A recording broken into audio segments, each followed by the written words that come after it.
नमस्कार प्रेक्षकांनो, स्वागत आहे आपल्या मराठी यूट्यूब चॅनलवर. आज आपण पाहणार आहोत पाणी पिण्याचे नियम. पहिलं, जेवणाआधी पाणी पिल्यास शरीर सडपातळ राहते. दुसरं, पाणी नेहमी बसून प्यायचं. तिसरं, जेवणाच्या 1 तास 2 तास आधी पाणी पिल्यास शरीर मस्त राहते. चौथं, जेवणानंतर 30 ते 45 मिनिटांनी अवश्य थोडं पाणी प्यावं.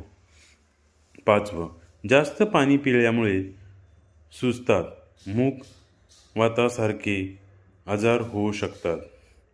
सहावं, सकाळची उपवासाची 1 ते 2 लिटर कोमट पाणी पिल्यास शरीरातील बरेच आजार निघून जातात. तुमचं रोज किती पाणी प्यायचं ठरलेलं असतं कमेंट्समध्ये नक्कीच लिहून पाठवा आणि आपल्या चॅनलला नक्कीच लाईक, सबस्क्राईब आणि शेअर करायला विसरू नका. धन्यवाद.